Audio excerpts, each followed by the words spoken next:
Sabbath peace. Sabbath peace. Another opportunity for us to come together and hear and learn of the word of truth that's given to us by the Most High God.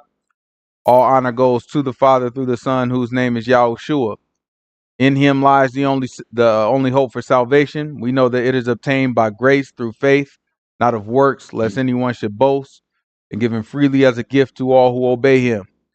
We understand that if you do not obey him, it is made manifest or made obvious that you do not believe.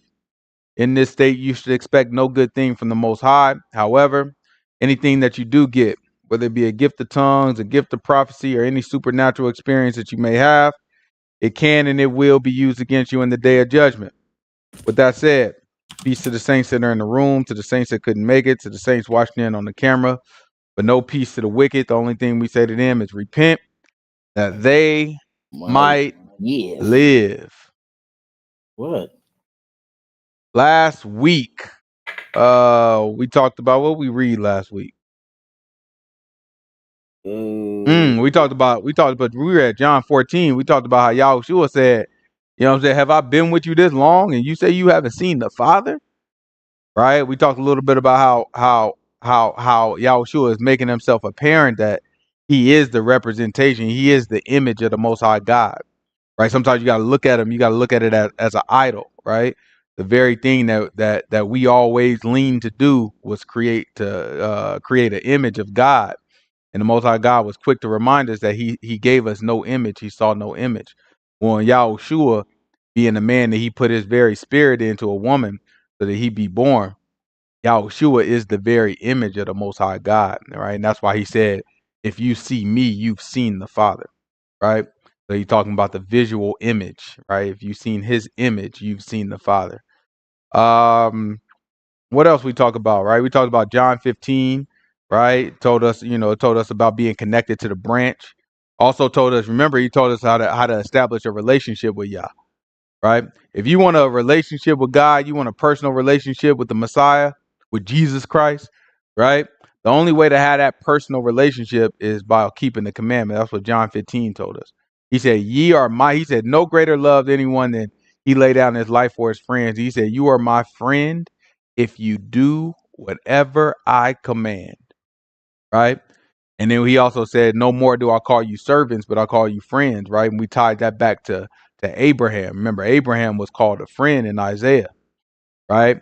And we learned that Abraham did everything that the Most High God told him to do. So it just shows that he was a record of, if you do what the Most High, if you do what the Most High God say, then you will be considered a friend to him. And he said the friends, you know what I'm saying? The friends, they know what's about to happen. They understand. It's the servants that don't understand, right? That's what we all have to seek to be. We all have to seek to be friends to the Most High God. Let's pick it up to John 17. We're gonna skip 16. This is John chapter 17, verse 1. We still got a lot to cover, you know what I'm saying? We at the end, but we still got a lot to cover. I'm a little nervous because our Bible in the year reading, that's catching up. You know what I'm saying? As of tomorrow, we'll be in the New Testament. Bro, you know what I'm saying? So I feel like we got to get a move on it. You can't. You know what I mean? We're gonna pass us up in our weekly Sabbath reading. This is John chapter 17, verse 1. Watch what the book say. You can skip 16. It all go together. 16, 16, and 17. Crazy. Hold on. Let me get my pencil. Get ready here. Yeah, no, I'm only skipping 16 because it talk a lot about Yah sending the comforter. Yeah. And we kind of touched on that at the end of 15. All right, my pen not working. Hold on. Gotta use a pencil.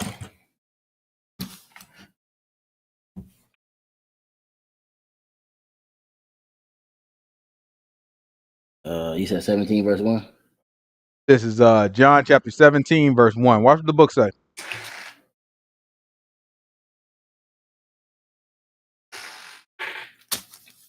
These words spake Yahushua and lift up his eyes unto heaven and said, Father, the hour is come. Glorify thy Right? Son. Look. So Yahushua, he got done speaking, he had talking to people in chapter 16 about the comforter. He said, he spoke them words and he looked up and he said, Father, he said, what now? The hour is come. Glorify thy Son, that thy Son also may glorify thee.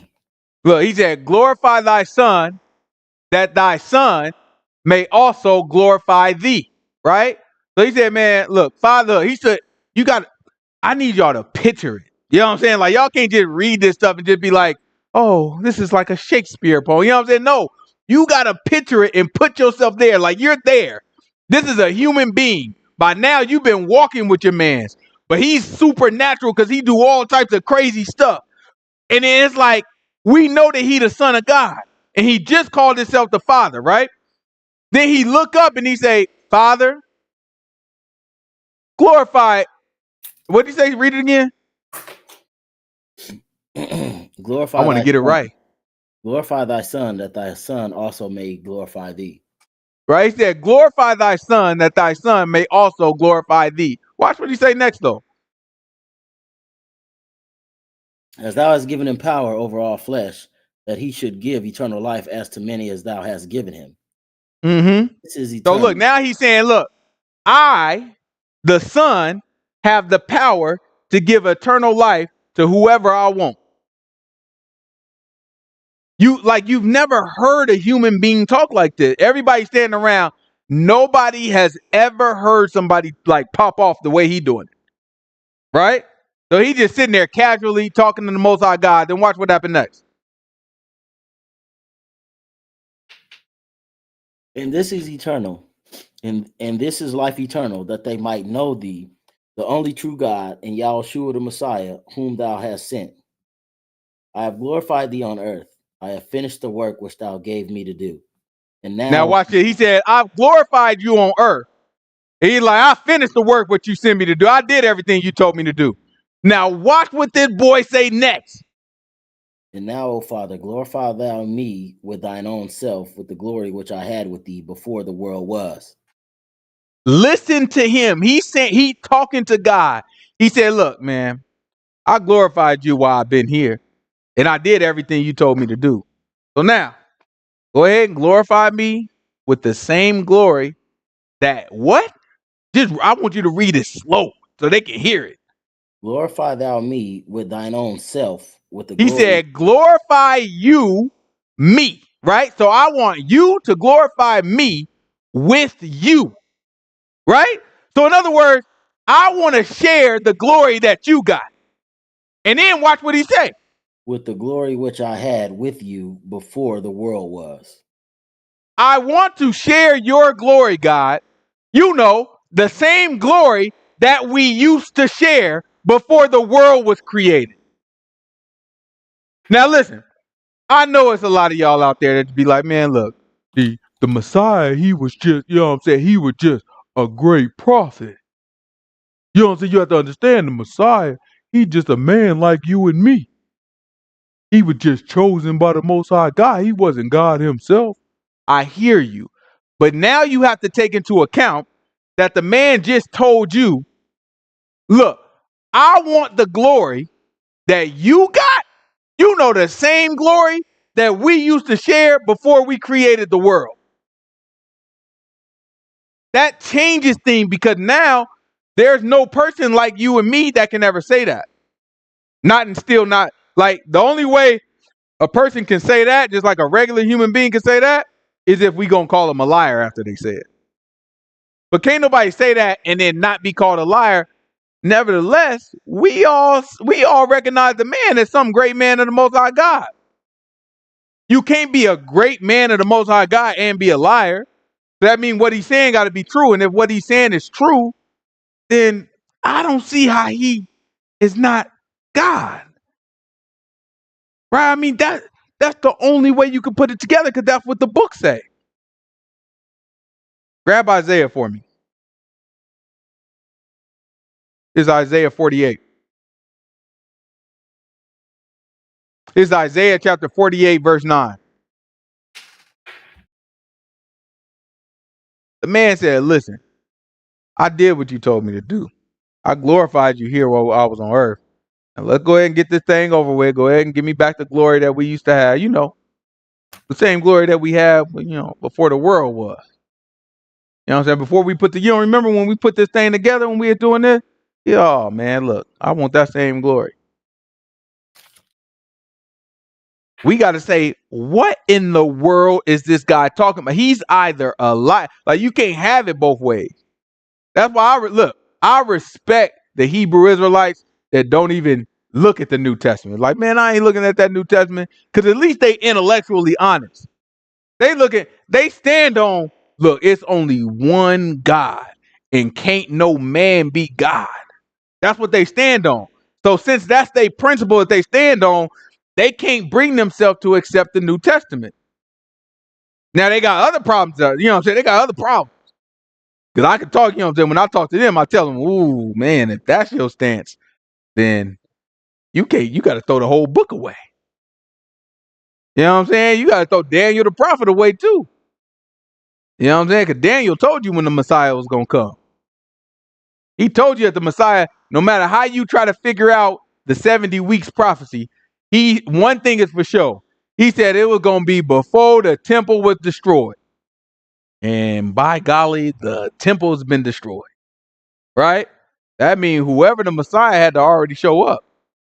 And if you don't believe it's Yahushua and you believe the scriptures, then you got to show me who else it is. Right? This is Isaiah chapter 48. Give me verse 9.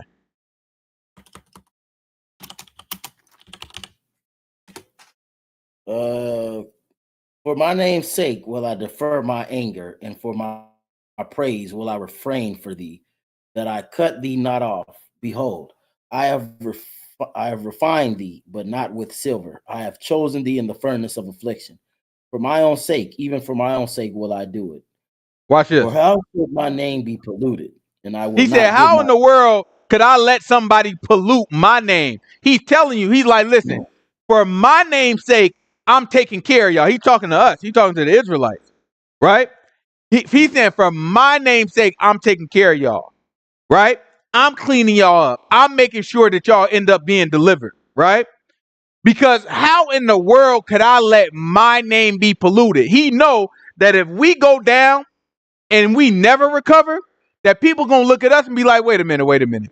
You mean to tell me the Israelites that were taken out of Egypt and brought into the so-called promised land, that rebelled against the Most High God, got taken some by the Assyrians and others by the Babylonians, and then came back and then taken again by the Romans, got then enslaved by the Arabs and enslaved by the people in Americas by the Europeans, and then eventually they just completely die off.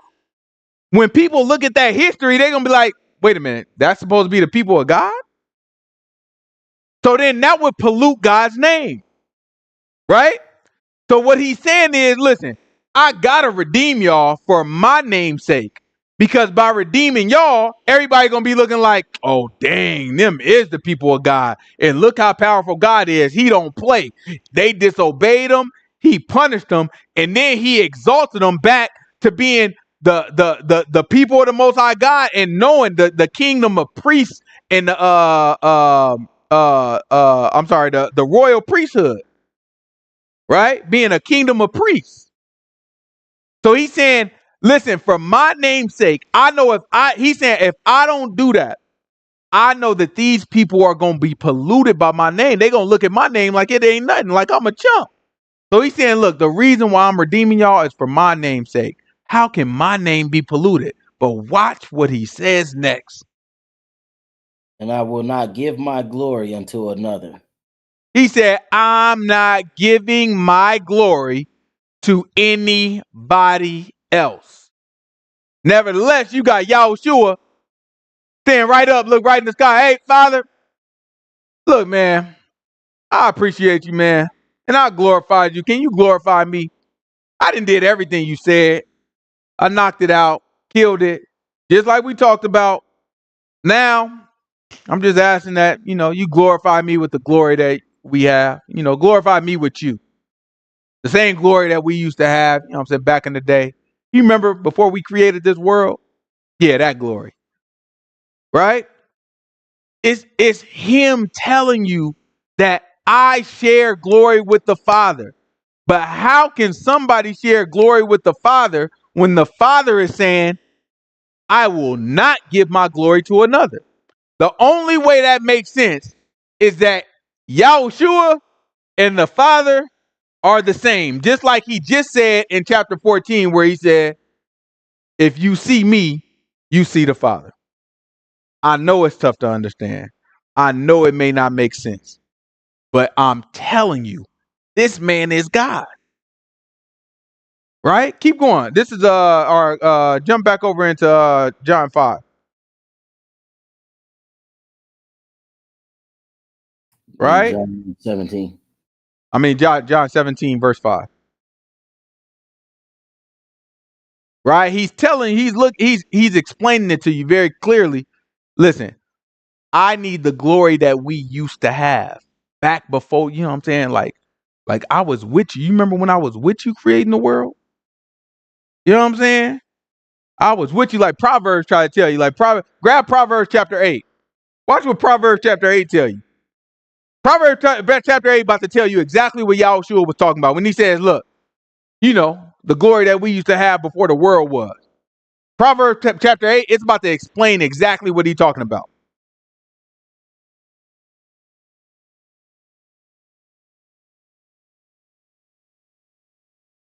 This Proverbs chapter 8, verse 22. It's about to explain exactly what he's talking about. Because Yahushua is trying to explain, he's trying to let the people know he's praying in front of the people, not for his own sake. He's praying for them. He's praying so that they see. And so when he's praying in front of the people, he's letting them know, just basically he's letting them know, look, man, you dealing with somebody that's a little different than what y'all think. Like I know y'all know I'm supernatural. I know y'all know I'm special. I know y'all know. But it's still a little different than what you thinking. You still haven't quite got it yet. Right? This is Proverbs chapter 8, verse what I say? 22. Yeah, I might want before that, but yeah, let's try 22. Yahuwah possessed me in the beginning of his way, before his works of old. I was set up from everlasting, from the beginning, or ever the earth was. Uh-huh. When there were no depths, I was brought forth. When there were no fountains abounding with water. Before the Look, he mountains were talking about before the world was. He said, Yahuwah possessed me. I was there. I was with the man before the world was. He's telling us right here in Proverbs. Keep going. Watch this. When there was no depths, I was brought forth. When there were no fountains abounding with water. Before the mountains were settled, before the hills was I brought forth. Whereas yet he had not made the earth, nor the fields, nor the highest part of the dust of the world. When he prepared the heavens, I was there. When he set a compass upon the face of the depth, when he established the clouds above, when he strengthened the fountains of the deep, when he gave to the sea his decree that the water should not pass his commandment, when he appointed the foundations of the earth, then I was by him as one brought up with him, and I was daily his He said, delight. I was by him as what? As one brought up with him, and I was daily his He's delight. talking to you crazy right now. He's saying, look, when God was creating everything, oh yeah, I was right next to him. I was right next to him like we was raised together. You know what I'm saying? He talking, I was right next to God as if we was raised in the same household, is what he talking to you. The writer of Proverbs is being inspired by the spirit of Yahushua, which is the spirit of prophecy, which is the spirit of God. And he's telling you about wisdom. Keep going. Watch this.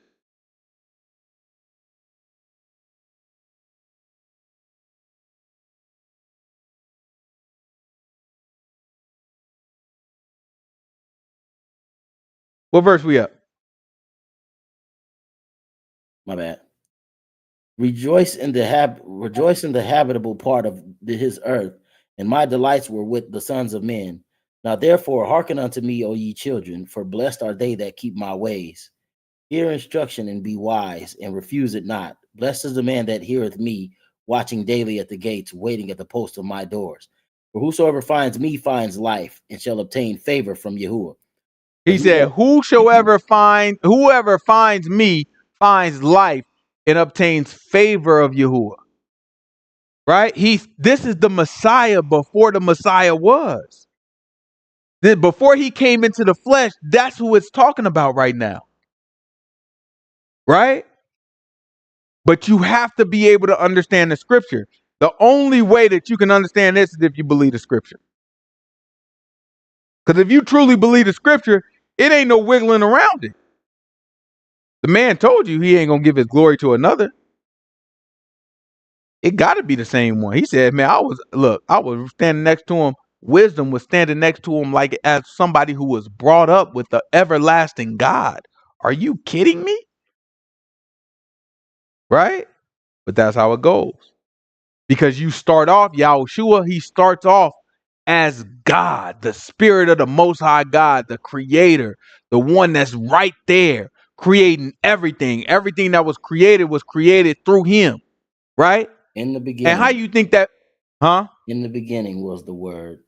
The Word was God, and the Word was with God. Now, if we get later on, when we get to Revelations, it'll tell you the Word of God is Yahushua. Yeah, and right there in John 1, where you were quoting from, it tells us right there too in verse 14. It said, "And the Word became flesh." Right, so that Word that was God and with God, that same Word became flesh. And when we say flesh, think of skin and tissue and meat. You know what I'm saying? Muscle. Right? He's saying that became a human body. Right? That's how this whole thing plays out. And we look at it, and sometimes, you know what I'm saying, some people look at it and be like, oh, man, that sounds like Greek mythology. You can sound like whatever. Look, I don't care what you think it sounds like. All I'm trying to tell you is what the truth is. I ain't sit here, look, you ain't nobody going to try to accuse me of forcing them to believe something that's true. That's crazy. That's crazy. Like, I'm not about to sit here and twist your arm to believe something that's true. The people that's twisting arms is because they think look, these churches that twist your arm and beg you to believe, the reason why they do that is because they think they don't necessarily believe themselves. Just think about it. When people trying to get you to believe something, 9 times out of 10, they lying. When they be out there really twisting and turning and really begging you to believe something and trying to convince you, 9 times out of 10, they lying. Because most of the time, the truth speaks for itself. Right? I ain't trying to get y'all listening. If you don't want to believe it, go ahead and change channels. You know what I'm saying? Go to the next YouTube page, the next Facebook page, or wherever you watching. Right? It's plenty of them out there. Look, you going to find, if you just search what you want, you going to find somebody somebody going to be talking it exactly how you want to hear it. They going to be saying exactly what you want to hear. That's book. Right? That's how it's supposed to be. You're supposed to go out there and get exactly what you want to hear. Now, when you want to hear the truth, then you're going to land in me, or you're going to land in another man of God. Right? This is where was I at? Where were we at? John 17. John 17. Go back to 1 for me. Because Yahushua, you know what I'm saying? Look, you got to understand, Yahushua was the man. He created the whole darn world. And then, like the brother said, you know what I'm saying? John said, the word was God and the word was with God. Then verse 14 tell you, and the word became flesh. How you think that feel? How you think that feel?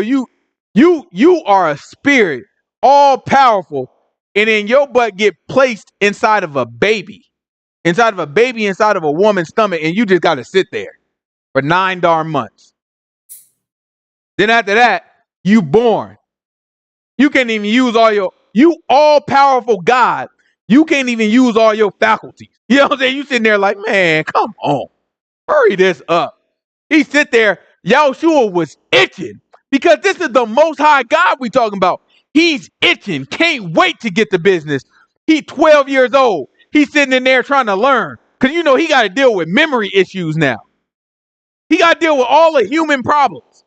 He got to deal with memory issues. Like, okay, hold on. Tell me again. Hold on. This, that, another. He in there questioning. He let his mama, his pops, Joseph. They all left. They left him behind, thinking they all with him. They had to go back and get him. They looking like, what you doing? He was like, man, you know I got to be about my father's business. That's how anxious he was, because he's sitting there. He look, man, I got work to do. Even as a kid, he like, man, I got work to do. How you think it feel when you all powerful God and then you place in a human body and you got to deal with all our infirmities, all our weaknesses, all our limitations? That's like a king being an animal. Grab Isaiah 14 real quick. I'm gonna show you what it's like. This is Isaiah chapter 14. After that, we're gonna go to Daniel. Let's do Daniel chapter 4. This is Isaiah chapter 14.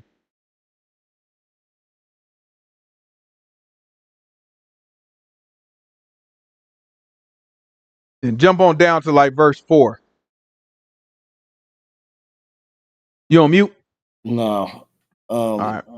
That thou shalt shake up this proverb against the king of Babylon and say. Against who? The king of Babylon and say. It don't say nothing about Satan, do it? It say king of Babylon, right? Watch what it say. Watch this. This is Isaiah chapter 14, verse 4. How hath the oppressor ceased? The golden city ceased.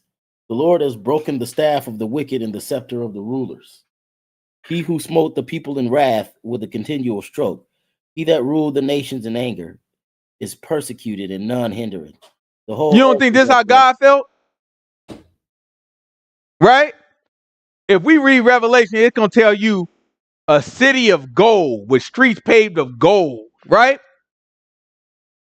He's the man of the city of gold. The Most High God been running the whole world. He flooded the entire world because they disobeyed him. You don't feel like he put people in oppression?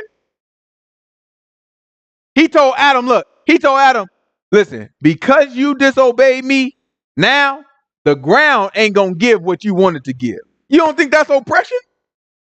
Keep going. Watch this. I'm just trying to let you know how God feels. Watch this. He who smote the people in wrath with a continual stroke, he that ruled the nations in anger and persecuted and none hindereth.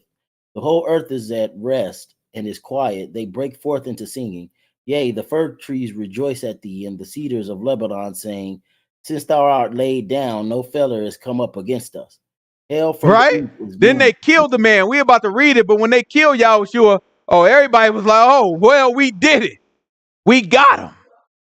Right? All the demons, all the Satan, everybody, they thought they won. They like, man, we killed God. We killed the man that represented the Most High God. Right? Keep going. Watch this. Hell from beneath is moved for thee to meet thee at thy coming. It stirreth up the dead for thee, even all the chief ones of the earth. It has raised up from their thrones all the kings of the nations. All they shall speak and say unto thee, art thou also become weak as we? Art thou right? Look at this. Us? Look, they looking at God and they saying, God, have you become weak like us? Right? Is that what you saying? You become weak like us? You all-powerful God, have you now become weak like us? Right? Watch this. Keep going. Thy pomp is brought down to the grave. And the right? Oh, God, you so high. When they say pomp, it's talking about looking at yourself like you way higher than everybody else. Oh, God, you so high. But now you in the body of a human being. Your pomp has come down to the ground. Watch this. Keep going. And the noise of thy vials, the worm is spread under thee, and the worms cover thee. Mm-hmm. How art thou fallen from heaven, O Lucifer? He said, look, how art thou what? Fallen from heaven, O Lucifer, son of the morning. Oh, Lucifer, or how art thou fallen from heaven? Look, this is why people think, this is where people get the name Lucifer from. They think Lucifer is talking about the devil. But when we first started off, who did they say this was talking about? It's talking about the king of Babylon.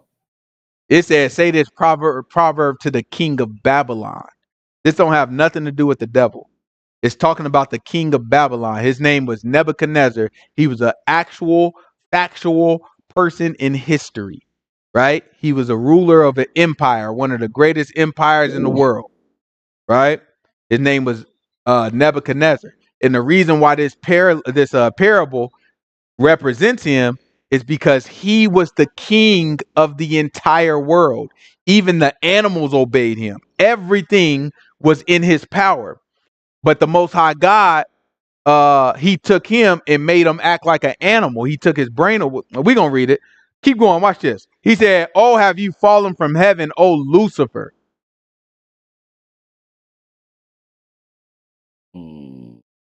Where was I? How art thou fallen from heaven, O Lucifer, son of the morning? How art thou cut down to the ground, which did weaken the nations?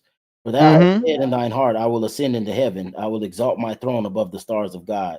I will sit Right? Look, he said, also. look, his mind was, I'm gonna ascend into heaven. I'm gonna exalt my throne above the stars of God. You don't think that's what Yahushua is saying? When Yahushua looked up and he said, "Glorify me again the way that you used to glorify me back in the day." You don't think his mindset is, go ahead and put me back above the stars.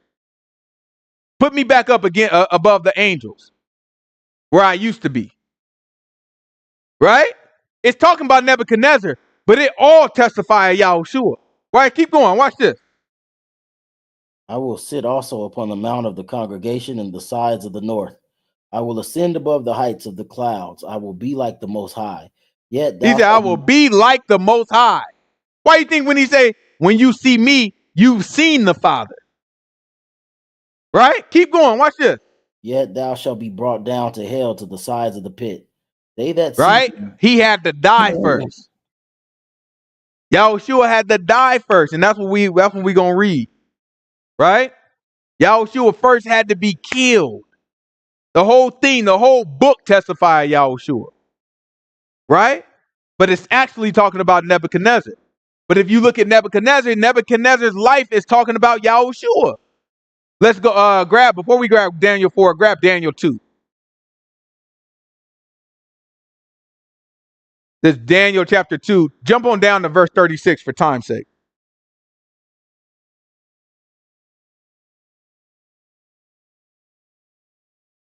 It's Daniel chapter 2, verse 36.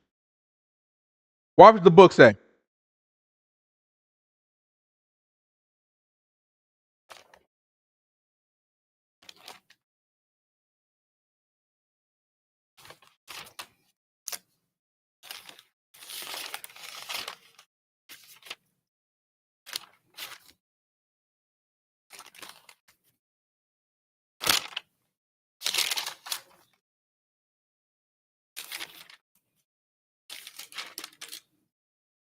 This is the It's dream. Daniel chapter 2, verse 36. This is the dream, and we will tell the interpretation thereof before the king. Watch Thou, O this. king, So this is Daniel telling Nebuchadnezzar what his dream is. Watch this. thou, O king, art king of kings. For the God He of said, heaven, "Thou, O king, is what? the king of kings." King of kings." Have we heard that before? Mhm. Same thing that Yahushua is called. Watch this. For the God of heaven has given thee a kingdom, power, and strength, and glory. And whosoever the children of men dwell, and the beasts of the field and the fowls of the heaven, hath he given into thine hand, and hath made thee ruler over them all. Thou art this He head. said he's giving you rulership over everything, the men and the animals and the birds. Have we heard this before? That's the same thing that Yahushua is supposed to do. It say every knee shall bow. Right? Hold that. Grab. All right, we don't have to hold it. Grab Daniel chapter 4. Jump on down to verse 29. This is Daniel chapter 4, verse 29. Watch what the book say.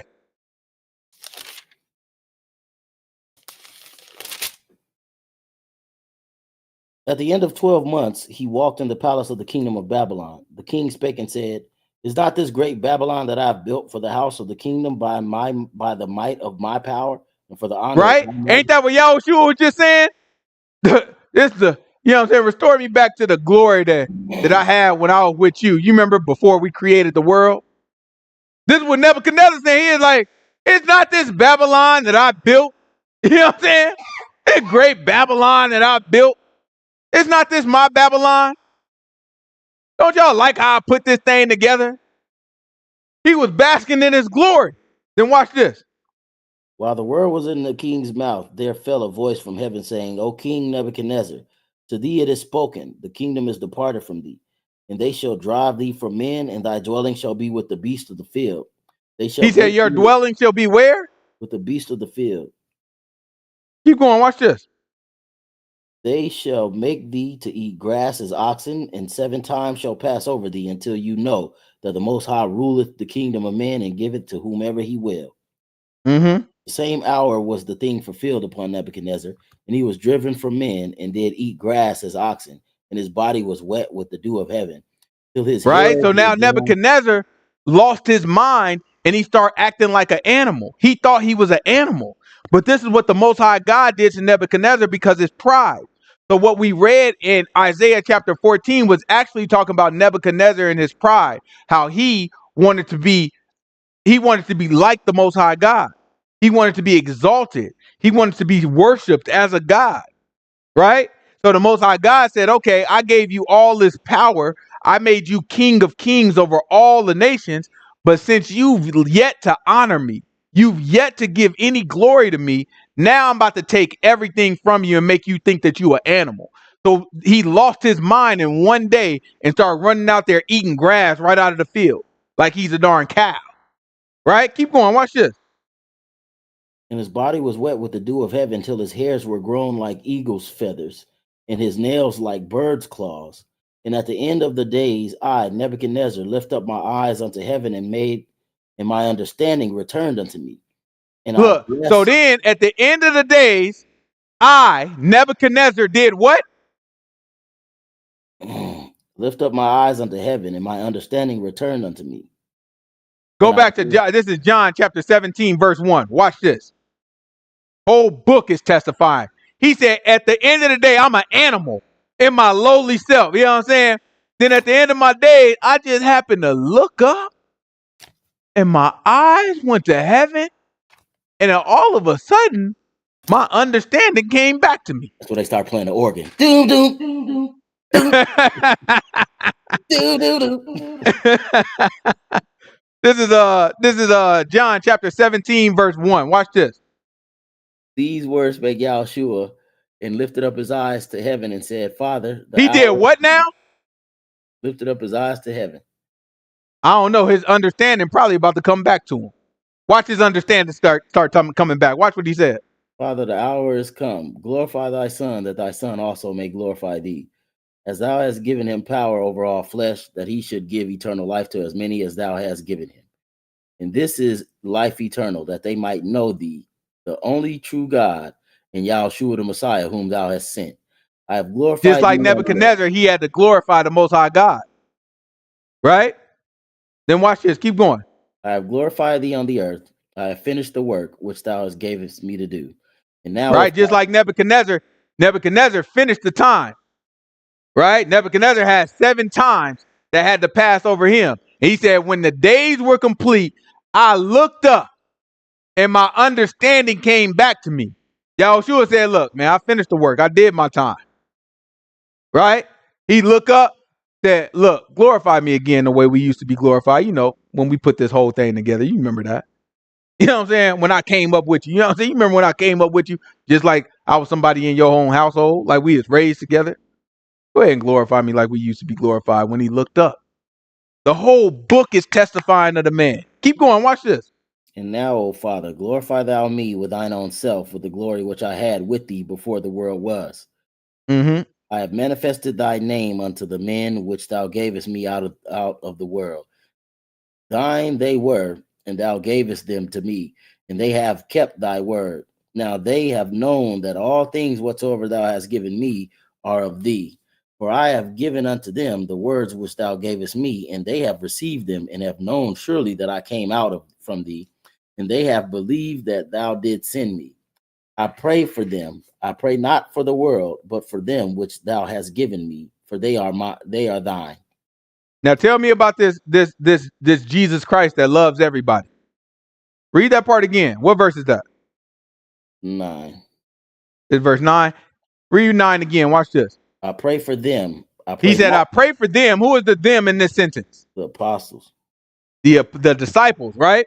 Yeah, the disciples. So he said, I pray for them. But he said, what now?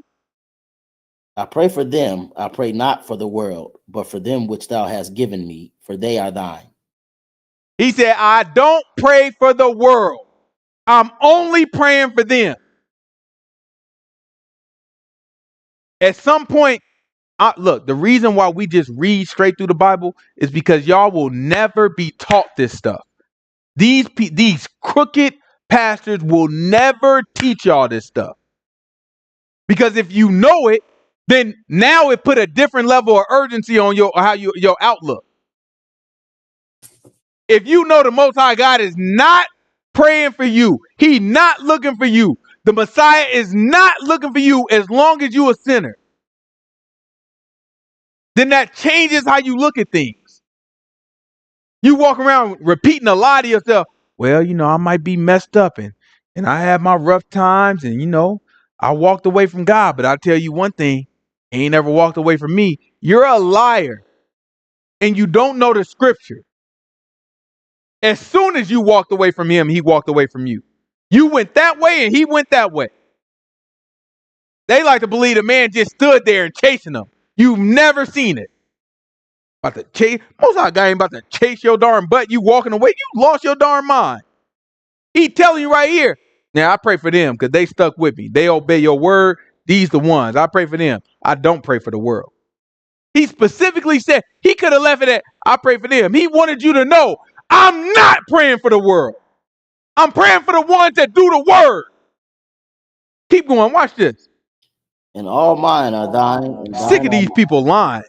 And I am glorified in them.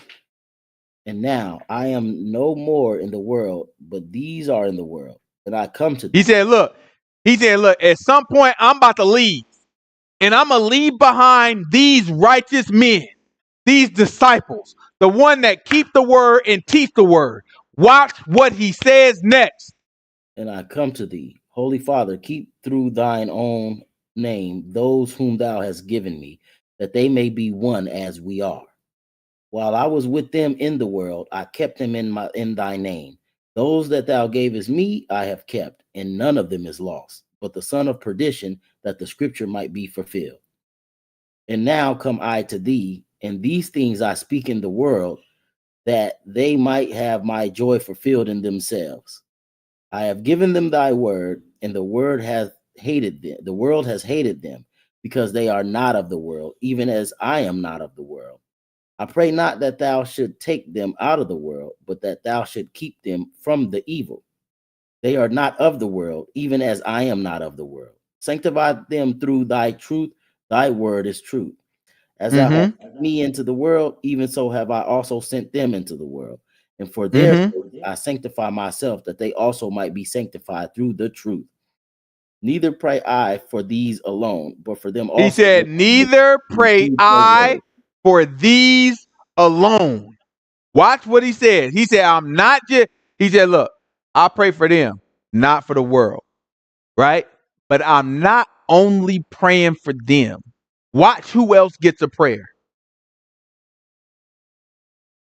But for them also which shall believe on me through their word. So listen, Yahushua is praying for two groups of people right now. He's praying for the disciples that are standing right there by him, and then the disciples that believe on Yahushua through those disciples' words. In other words, the same people that wrote the New Testament, that put this New Testament together, that decided to write these words and to write down the Gospels and to write down all this stuff, those same individuals, right, have passed this word down to us, and we read it. As soon as we read it and we believe it and we obey it, that's when the prayer of Yahushua hits us. And let me tell you something. If you got a prayer of the Messiah, of the Son of God in the flesh, of Emmanuel, of the mighty God, of the everlasting Father, if that's who's praying for you, oh, you gonna be all right. all I'm trying to tell y'all is if you believe this book, you got this man on your side. This man that just looked up and said, hey, y'all, go ahead and restore me back to, the glory we used to have. That's a bad boy. That's the person you want on your side. And the only thing you got to do it is believe on the book the way it's written. He said, I don't only pray for these here, but I'm also praying for those who believe on me because of their words. Right? That changes a lot. We about to get into, once we get out of the gospel, we about to start getting into the apostles' writings. Right? And when we start to read their writings, you're gonna have you just gonna run into a lot of people that tell you, oh, well, no, Paul, he ain't God. You know what I'm saying? Paul's words can't overtake.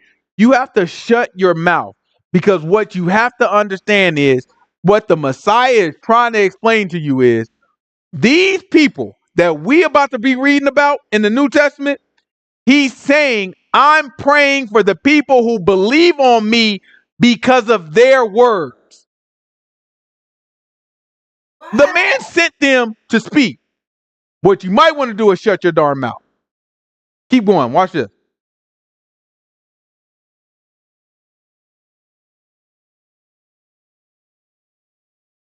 Matter of fact, grab John 18. All right. Verse 1. It's John 18, verse 1.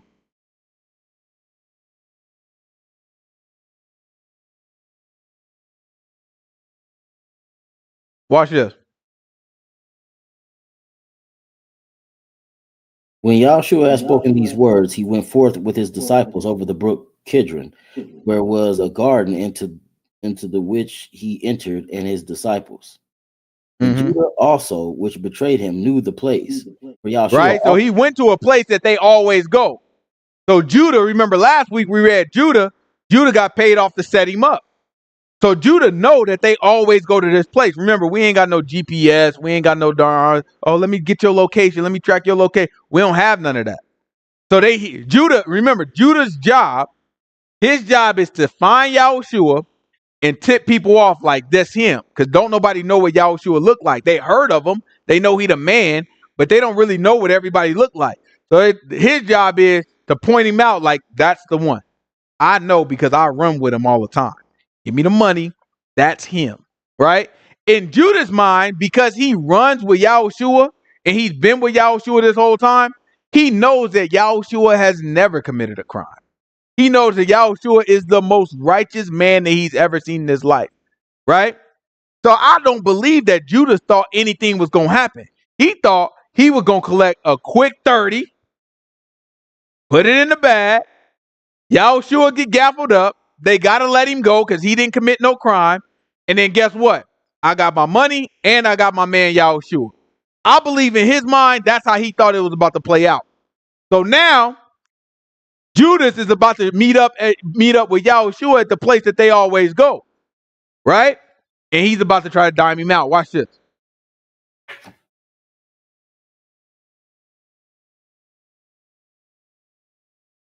And Judah then, having received a band of men and officers from the chief priests and Pharisees, comes there with lanterns and torches and weapons. Yahweh, therefore, knowing all things, what should come of him, went forth and said unto them, Whom seek ye? They answered him, Yahushua of Nazareth. Yahushua said unto them, Oh, we got there. Watch how I say it in Matthew. This is Matthew chapter 26. I just want to see y'all. I want to show y'all what it looked like in Matthew chapter 26. Because in John, it just went straight to the whom seek ye. But watch this. This is Matthew chapter 20, chapter 26. Give me verse like 36.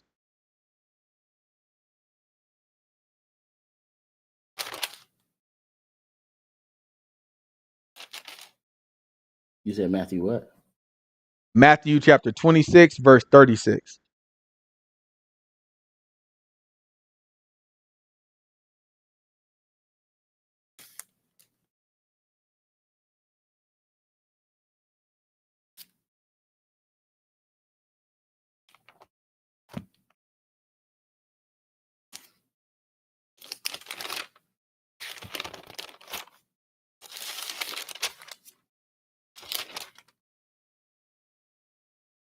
Then cometh Yahushua with them unto a place called Gethsemane, and said unto the disciples, Sit ye here while I go and pray over yonder. Right? So Yahushua was like, look, why don't y'all relax a little bit? I'm about to do some more praying. You know what I'm saying? I'm about to pray privately now. But watch what happens.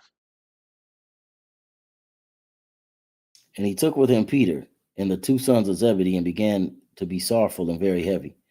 Then The said two he sons unto of Zebedee is John and James. Then he said unto them, My soul is exceedingly sorrowful, even unto death. Tarry ye here and watch with me. And he went a little further and fell on his face and prayed, saying, O my Father, if it be possible, let this cup pass from me. Nevertheless, not as I will, but as thou wilt. Right? So now it's important that we understand this prayer. Remember, Yahushua is in the human body, so he feel all the stuff that we feel. He got to deal with all the emotions that we deal with, all that stuff. So when you see Yahushua resist them emotions, that's him fully relying on his spirit as the spirit of the Most High God to overcome the flesh.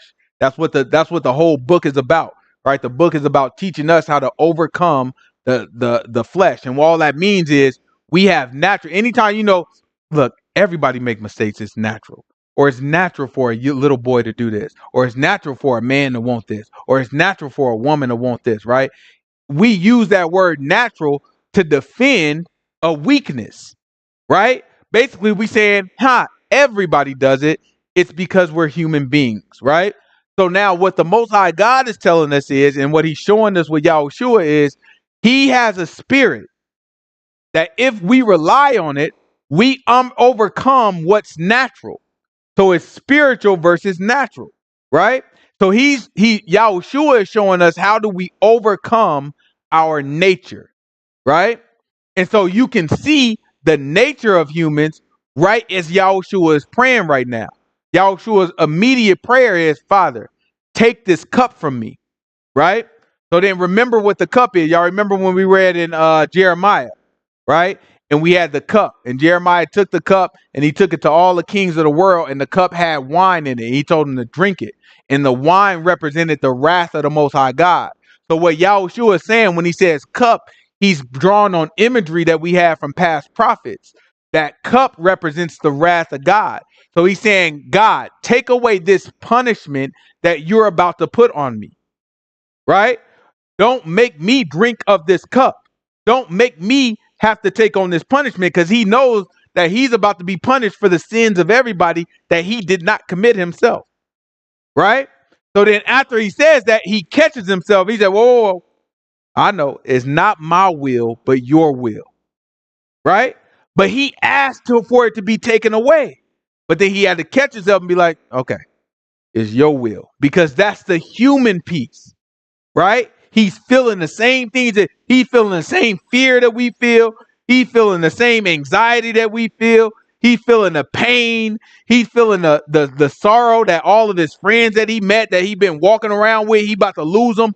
All these things are real emotions that he's dealing with, right? And nevertheless, he got to say, okay, I get it. Not my will, but your will. Let me still submit to your plan, y'all, because I understand the plan. I know how I'm supposed to go. I mean, I'm you, right? But man, it's tough in this flesh, right? So he's battling through it the same way we got to battle through it. He just battled through it without sinning. And that's the lesson for us, right? But watch him. Watch what he say.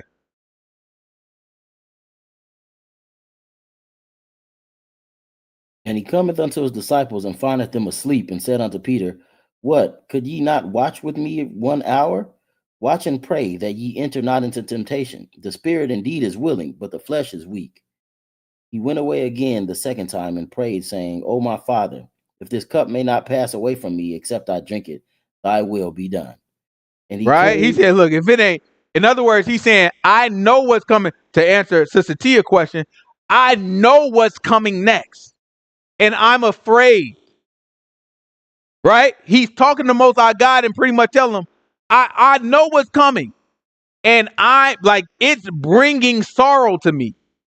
If there's another way to get this thing done, please let it happen. But nevertheless, your will, not mine. Right? It's the human piece of him, right? Keep going. Watch this. We got another question from Stephen. I get to it. I saw it. Yeah. I'm gonna go back and answer the brother question in when we go back to John 18, because I still want to go back there. And he came and found them asleep again, for their eyes were heavy. And he left them and went away again and prayed the third time, saying the same words. Then cometh he to his disciples and said unto them, Sleep on now and take your rest. Behold, the hour is at hand, and the Son of Man is betrayed into the hands of sinners. Rise, let us be going. Behold, he is at hand that doth betray me. And while he yet spake, lo, Judah, one of the 12, came, and with him a great multitude with swords and staves from the chief priests and elders of the people. Now he that Right? betrayed him, So now you got a whole bunch of people, and they got their burner on, right? Like the equivalent of burner back then would have been a sword. So they had the burner on, all of them, a whole bunch of people. They don't know who Yahushua is, but Judas pop up.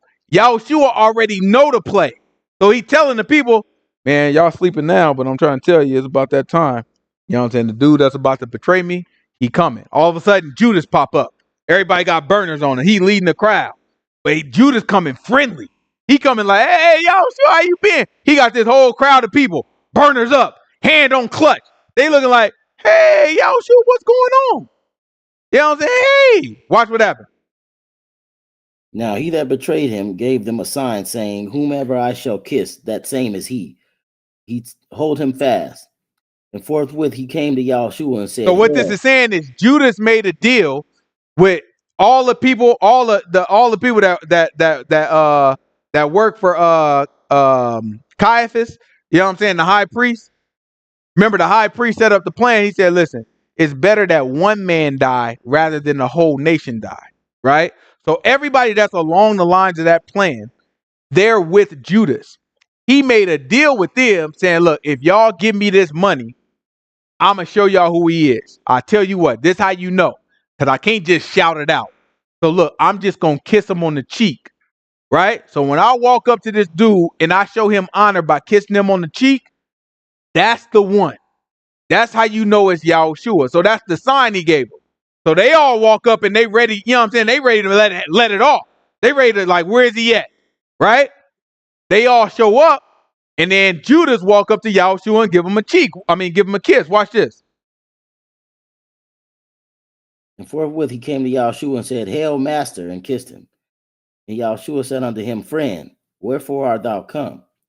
Then came they and laid hands on Yahushua and took him. And behold, one of them which were with Yahushua stretched out his hand and drew his sword and stroked the servant of the high priest and smote off his ear.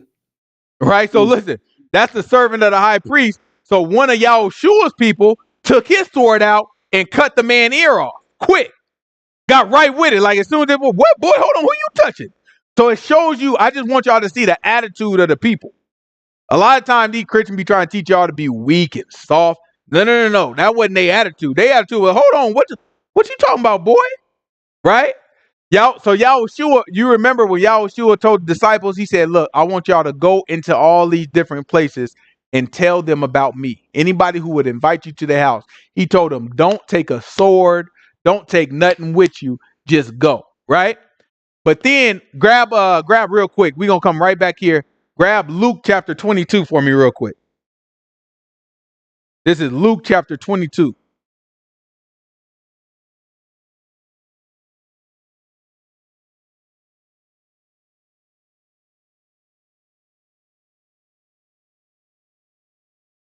This is Luke chapter 22. Jump on down to verse 35.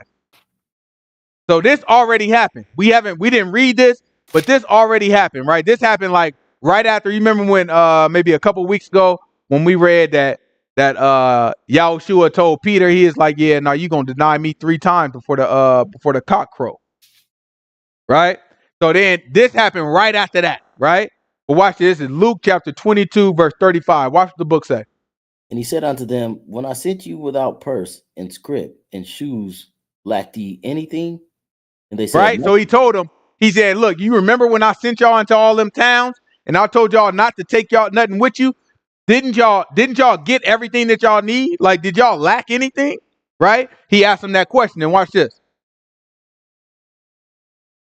Then said he unto them, but now he that hath a purse, let him take it, and likewise He his said, but if you got a purse now, if you got a bag now, bring it with you. It's different from when I told you to go to these towns. What else he tell them to bring?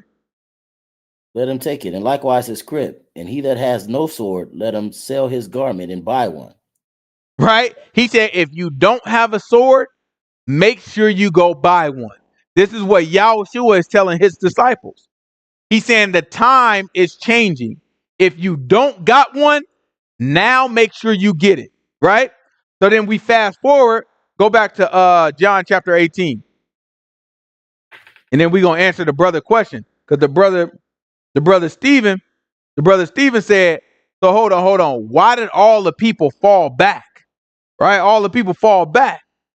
You know what I'm saying? When he asked him, like, who are you looking for? So let's read it so we can refresh. This is John chapter 18, verse 1. When Yahushua had spoken these words, he went forth with his disciples over the brook Kidron, where was a garden, into the which he entered and his disciples. And Judah also, which betrayed him, knew the place, for Yahushua oftentimes resorted there with his disciples. And Judah, then, having received a band of men and officers from the chief priests and Pharisees, came there with lanterns, torches, and weapons. And Yahushua, therefore, knowing all things that should come upon him, went forth and said unto them, whom seek ye? And they answered him, Yahushua of Nazareth. And Yahushua said unto them, I am he. And Judah also, which betrayed him, stood with them. As soon then as he had said unto them, I am he, they went backward and fell to the ground. Right? So after he says, okay, well, I'm the one you looking for. Ain't no secret. This him. Right? As soon as he said that, they all they but fell back. Boom. Right? So the brother asked, why would that happen? Okay, let's jump back over into Matthew chapter 26, right? Where we leave off in Matthew chapter 26. Let's see if we can answer this question. What verse we leave off on? Matthew what? 26. 51. This is Matthew chapter 26, verse 51, you said? Yeah. Okay, it's Matthew 26, verse 51. Watch this.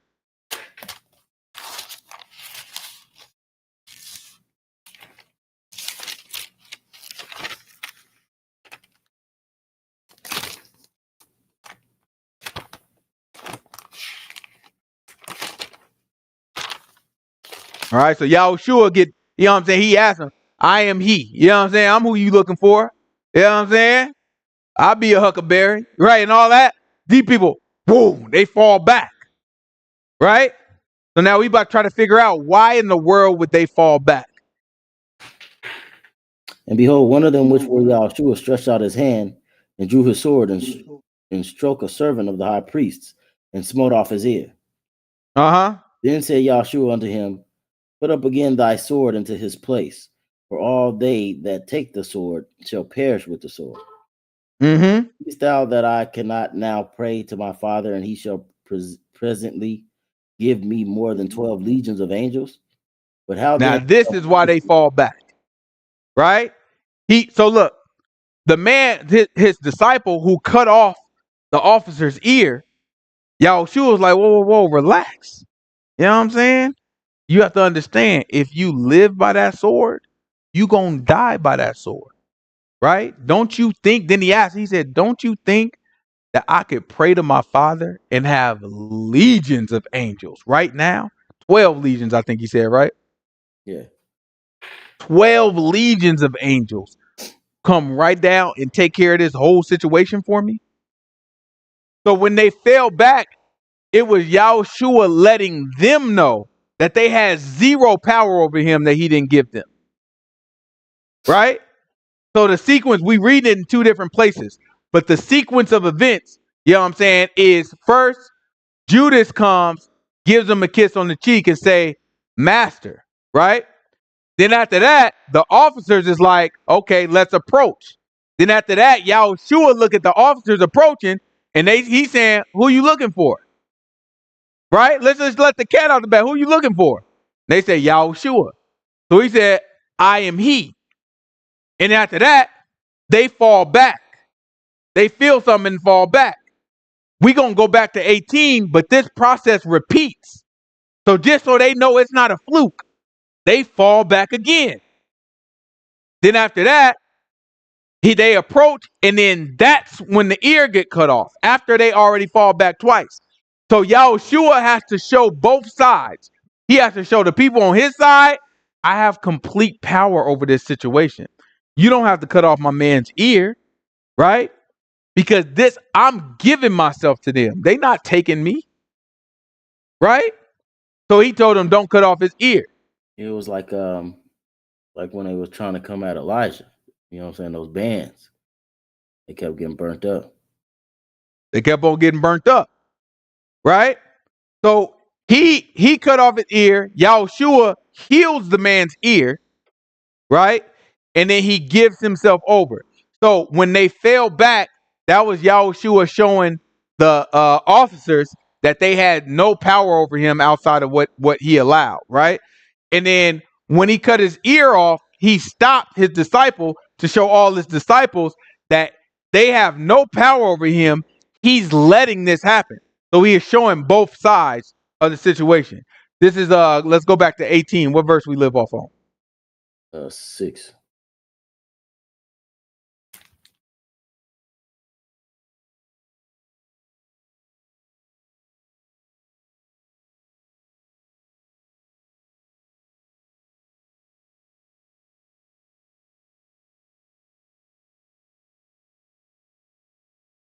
It's John chapter 18, verse 6.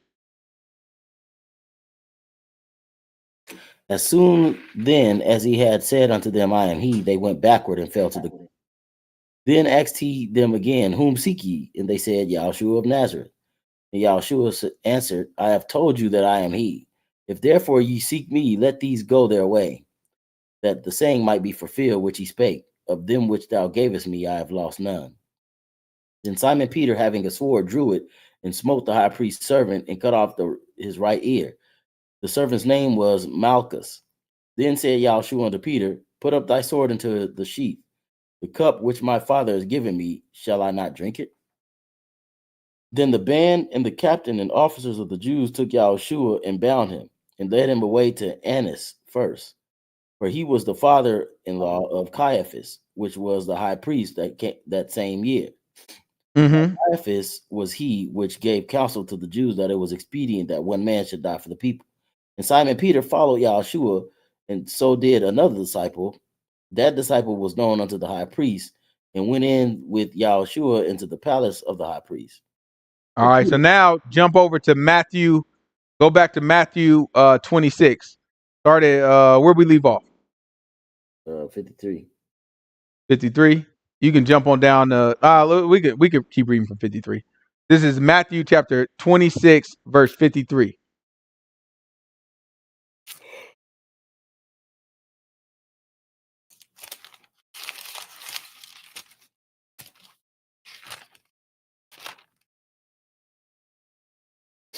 Nah, Judas is lost. You know what I'm saying? Yeah, no. So Sister Sharon, she asked, she is like, was he including Judas in the ones that he wouldn't lost? So no, Judas is not including in that. Yeah, Right? Because Judas was never really with him. Is he addressed that before. We read a little bit last week where he kind of addressed it. But what was you saying, bro? Yeah, I was just making your point. He even said it in chapter 17. He said, I lost none except the one that goes into perdition. That means punishment. He was talking about Judas. Yeah, he was talking about Judas when he said so. Yeah, Judas is the only one he's saying he lost, but he really is not. You know what I'm saying? He was never really with him. So he wouldn't be included in that. This is Matthew chapter 26, verse 53. Watch what the book say.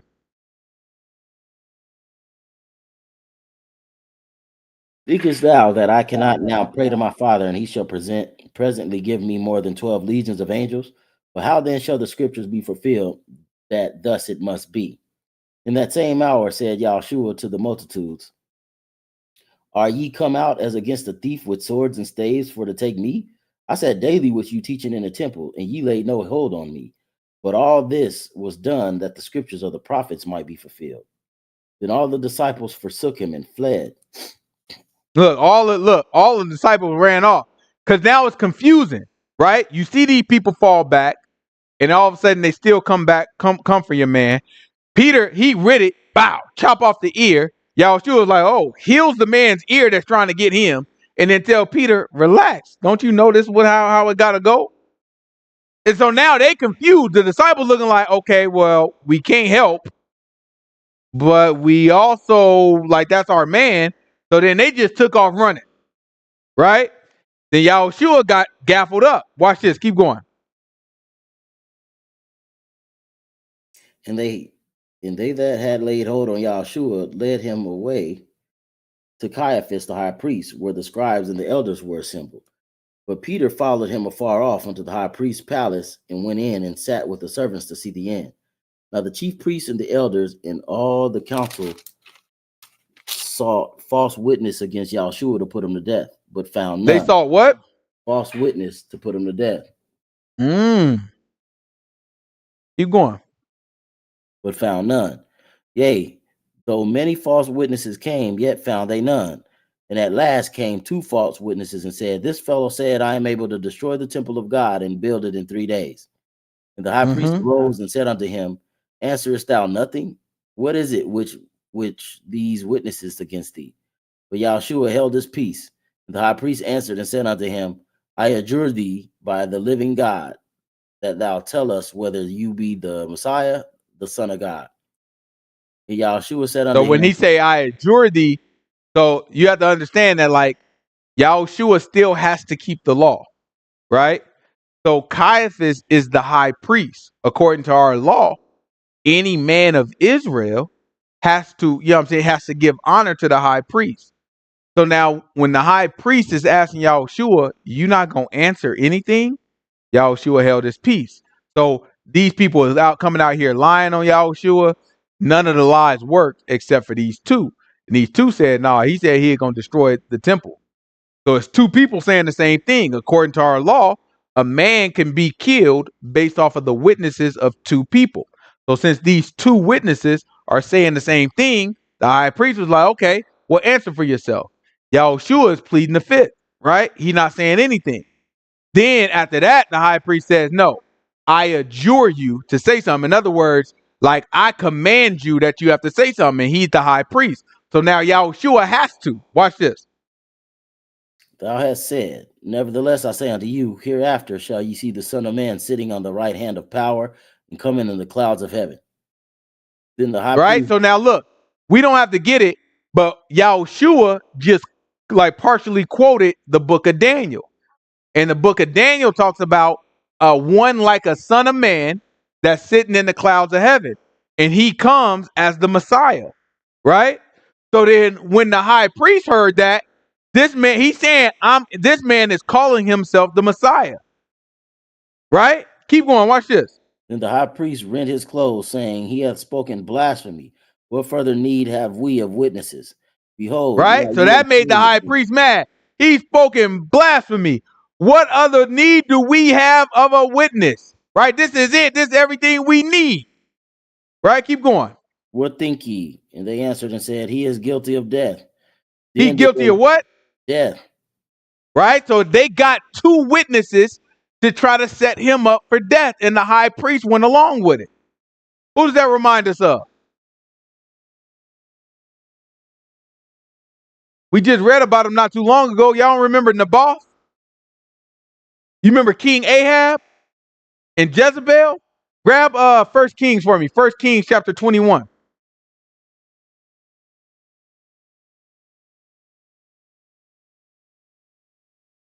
This 1 Kings chapter 21. Give me verse 1. We coming right back to Matthew. Don't lose the spot. We going back to Matthew chapter 26. This is 1 Kings chapter 21, verse 1. Right? Because remember, Naboth had a vineyard, a nice vineyard too. You remember Ahab was sad because he just dealt with Elijah. And the interaction made him sad, made him depressed. Right? So he wanted a vineyard. Yahushua came, Yahushua was sitting there, and Yahushua looking like, man, what y'all got for me? He holding his peace. The high priest is like, give me anybody that can make a lie stand on this man. We just need something. A bunch of people came lying, but it couldn't be corroborated until they got two people both saying the same thing. Nah, he definitely said that he is going to destroy the temple in 3 days. Because you remember, in the beginning of the gospel, that is what he said. He said, destroy this temple and I'll rebuild it in 3 days.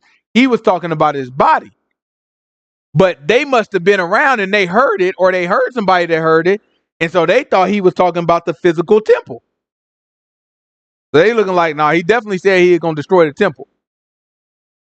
And that could be corroborated. Now watch this. This is 1 Kings chapter 21, verse 1.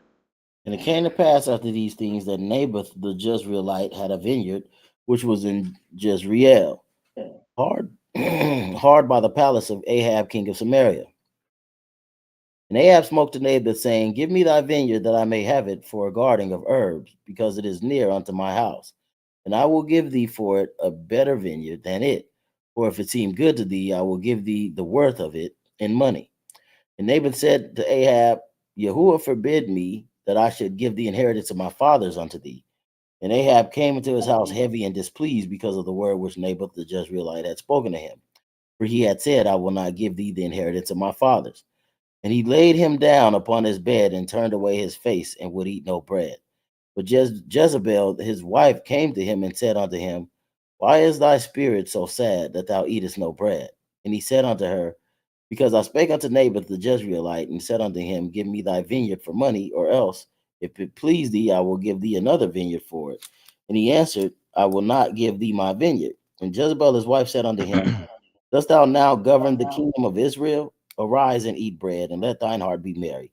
I will give thee the vineyard of Naboth the Jezreelite. So she wrote letters in Ahab's name, and sealed them with his seal, and sent the letters unto the elders and to the nobles that were in the city dwelling with Naboth. And she wrote in the letter, saying, proclaim a fast, and set Naboth on high among the people. And set 2 men, son of Belial, before him, to bear witness against him, saying, thou did blaspheme God and the king. And then carry How him many out men? and stone him with stones that he die. How many men? 2 men. 2 men that had to bear witness against him. And they lied on him. And what had happened after they lied? They stoned him with stones and he died. Right? But he was set on high. Just like Yahushua was about to be set on high. Right? When they say set on high, that means he was risen up above the people. They lifted him up above the people, just like they're about to lift up Yahushua. The whole book testified Yahushua. Right? So that's what Caiaphas did. Jump on back. We probably left off on what? Verse 50, what? 58? 59? Verse 65. 65? Yeah. Okay, let's jump on back 65.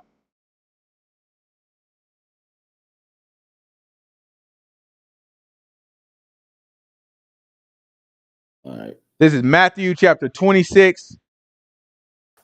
Jump on back to verse 60 for me. This is Matthew chapter 26, verse 60. But found none. Yea, though many false witnesses came, they found none. And at last 2 false witnesses, and said, this fellow said, I am able to destroy the temple of God and to build it in 3 days. And the high priest arose and said unto him, answerest thou nothing? What is it which these witnesses against thee? But Yahushua held his peace, and the high priest answered and said unto him, I adjure thee by the living God, that thou tell us whether thou be the Messiah, the Son of God. And Yahushua said unto him, thou hast said, nevertheless, He said, you said it. Right? Yahushua first said, you said it your darn self. But I'll just tell you this. Go ahead. hereafter shall ye see the Son of Man sitting on the right hand of power and coming in the clouds of heaven. Then the high priest rent his clothes, saying, he has spoken blasphemy. What further need of witnesses have we? Behold, now ye have heard his blasphemy. What think ye? And they answered and said, he is guilty of death. Then did they spit in his face and buffeted him, and others smote him with the palms of their hands, saying, prophesy unto us, the Messiah, who is he that smote thee? Right? So now they mocking him. Right? They spit in his face. And when they say buffeted him, that means that they smacked him. Right? So they looking at him and they say, oh, blasphemy. Do we need any more witnesses? Then all the people, you gotta You got to imagine this big crowd. You know what I'm saying? Like a court case, right? And think of the person with the largest influence being Caiaphas, the high priest, right? So he got the most influence. And the people move however he moved. You know what I'm saying? So then after Yahushua say, you know what I'm saying? Yeah, you're going to see the Son of Man sitting on the right hand of power coming in the cloud, right? After that, Caiaphas get all emotional about it. Oh my good, do we need any more witness? Right? Blasphemy. Blasphemy is it. So you know that get all the people riled up. So now all the people riled up with Caiaphas, like, dang, Caiaphas tripping out. It must be bad. Right? Then after that, all the people look at him and they start spitting in his face. Right? You ain't no Messiah. Spit in his face. Then they buffet him. Pow! You know what I'm saying? Just smack him across the face. And then what they asked him after that? Prophesy unto us, thou Messiah. Who is it that smote thee? Right? Pow! Who just hit? Because it's a bunch of them. Right? So go ahead. You a prophet? Pow! Tell me who just smacked you. Prophesy that. Pow! Who just popped you across your face? Right? So they beating him up right here in front of everybody.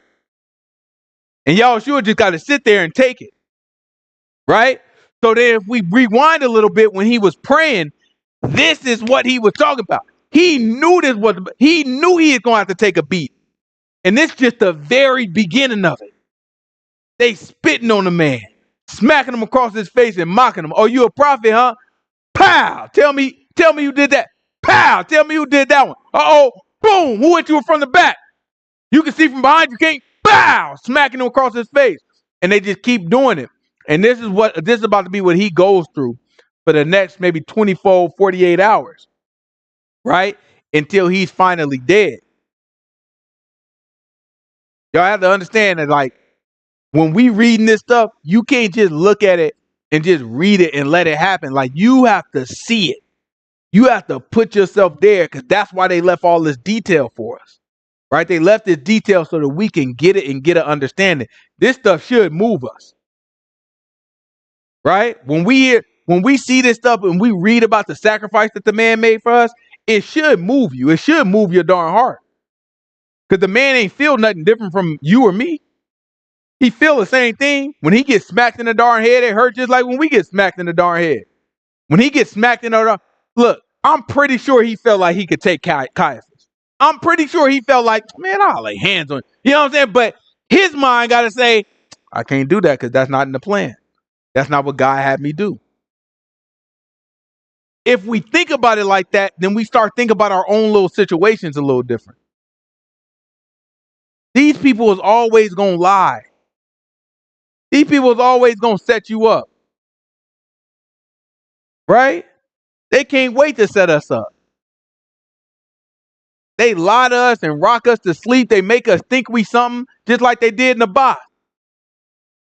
They set you on high, and then they get two people. When they say set them on high, that means that they were giving honor to him. Right?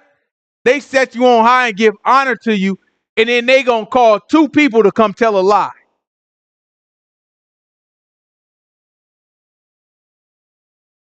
And the problem is, they ain't even got to lie on a lot of y'all. That's why they can elevate Diddy, and that's why they can elevate Jay-Z, and they can elevate all these darn superstars, right? But because they black, guess what? Okay, we about to take all that from you. Because if you compromise yourself to get somewhere, then you can't stand on what you think you standing on. They gonna snatch all that stuff from under your feet. These people are crooked and they lie. That's why you got to be principled. Even when they lie. Look, they do this stuff to each other too. In fact, they do it to each other first a lot of times. I told y'all about the parents. I forget the exact situation, but it's that little boy that went up and he shot up the school, and then they charged the parents because they said the parents helped them get a gun and they neglected to stop him, right? And then it's another situation where they were thinking about charging the parents, right? And what I'm telling y'all is, yes, right now this all has to do with white folks. But what I assure you is, once they start charging these white parents for gun charges, they're gonna loosen it, and they're gonna use that to charge us. So you gonna have your little bad darn kid that's running around. He ain't shooting up no gun, no store. I mean, no school. But he might rob a store. He might do something else, and he got a gun on him. They're gonna use those white cases, and they're going to charge your butt for your kid. They use that stuff to open up the door. That's why it's all about principle. You always stand on what's right. Don't be biased. These people try to teach you to be biased. Oh, because Trump, this, that, and the other. They had y'all for the last 4 years talking about Trump is Hitler, is a dictator, and all that. Just so the same people that were saying that is now they standing in line to meet with the man at Mar-a-Lago, at his darn mansion or whatever it is, golf course, whatever it is. Right? His little mini White House in Florida. They all are lining up. Tim Cook, Apple, starkly against Trump. Donated to Kamala and all that. He just set it up. Yeah, I just set up a dinner with Trump. Meanwhile, they telling you to look at him like Hitler. They out there making deals with the man. But they tell you, stupid butt, Hitler. He's going to be a dictator. He's going to be the last president. Anything but Trump. Then right after he win, him and Biden take a picture together in the White House, laughing. These people are setting our butt up. These people, man, you got to stop listening. Listen, they made this whole big deal about January 6th, didn't they? Remember January 6th, where, you know what I'm saying, all white folks, right? All these white folks, so-called stormed the Capitol. So look, they've been investigating January 6th. Guess for how long? 5 years. About 3.5. Who that? Not. Yeah. about 3.5 years, right? Guess when the investigation closed miraculously? Right after the election, right? And they just released the report. For 3.5 years, you've had Republicans, because you know them was Republicans that ran up in there, right? So you had Republicans asking on Congress. They calling all the people up. They calling the Justice Department. They calling the FBI. They calling everybody to the carpet. They looking like, tell us what happened on January 6th. Well, the Trump supporters stormed. They tried to do an insurrection. Was it an insurrection? So they asked them, can you tell us if there were any FBI agents or FBI assets in the crowd of that insurrection? So the man who run the FBI, he lied. He said, I have no knowledge of there being anyone there. You know what I'm saying? What he said? He said, I have no knowledge of how many or if there were any at all. He said, I have no knowledge. So my man, the Republican, tried to give him a chance. He said, look, I think you might have just perjured yourself, right? Because perjure means that you lied under oath, and that's a crime. He is like, I think you might have just perjured yourself. Are you sure that's your statement? Do you want to say that again? Because clearly he already knew. Somebody already tipped him off. So the dude said it again. I don't know that anybody was there. I have no personal knowledge of that, right? So then, fast forward, the election over. I think actually just last week, they released the report, right? The report says, so it was about 29 FBI assets in there. Not agents, though. No actual employees of the FBI were there. There were about 29 FBI assets. In other words, informants, right? People that got caught on a crime, and then they say, listen, we won't put you in jail if you snitch, but you got to work undercover for us, right? So they got 29 of these things inside of here. So then they said, but only 3 of them were sent there to collect information. The other 26, they went there on their own. Hold on. You mean to tell me just haphazardly, you got 26 people that just woke up and said, you know what? I want to storm the Capitol with the white folks. You know what I'm saying? Okay, but let's go with that, right? Let's just go with that story, right? It's 26 that they just happen to be there, right? Do you know how long it takes for the FBI to put somebody on an informant in a case? When you're an informant, that means it's somebody that's wiretapped and working undercover, right? That is at least a 6-month job, because that means that you got to go there with somebody. You got to act like you part of the crowd. So that means you got to be hanging out with them. So then for this to be true, because they confirmed 3 of them came there for information, that means that they planned for this to happen.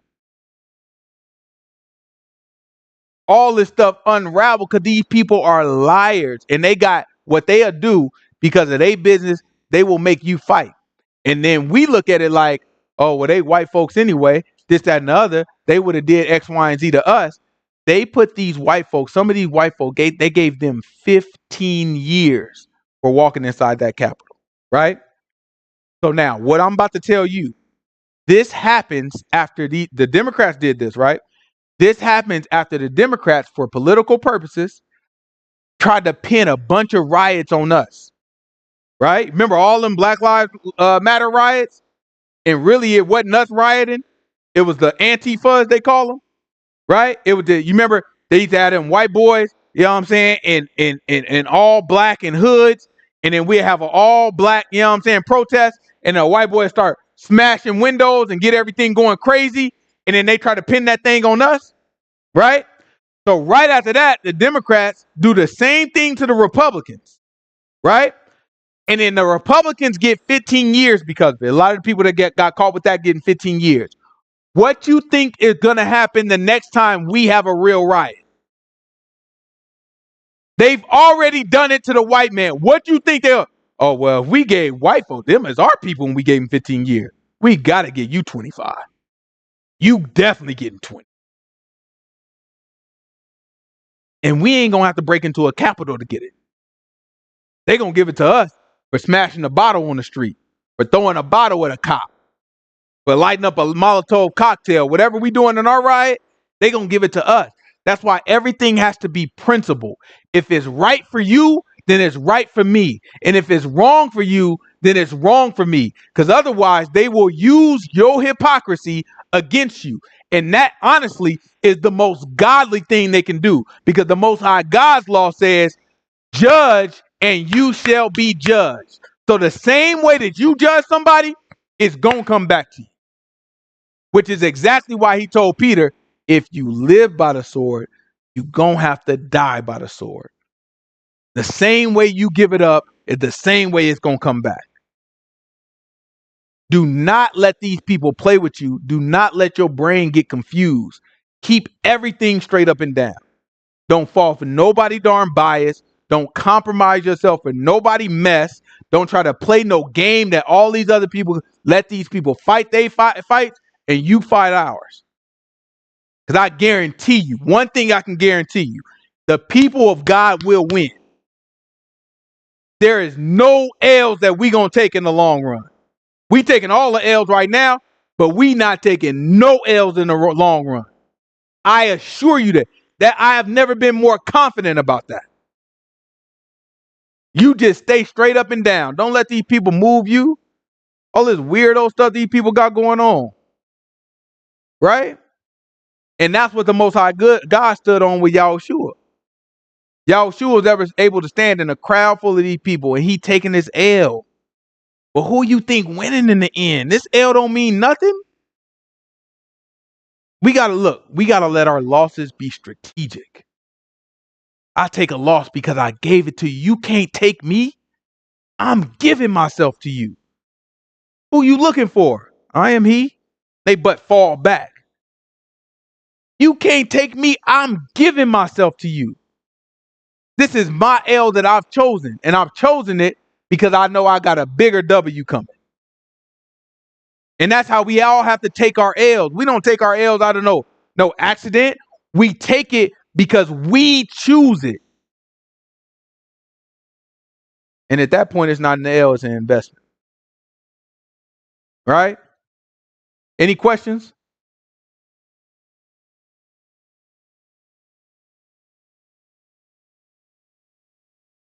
Let me see if we got any questions in the chat. That's about that. If it doesn't bring me into, yeah, buddy. That's right. I'll mess with you, brother Steven. No questions in the chat. No questions. All right. Well, then, Let's go ahead and pray out.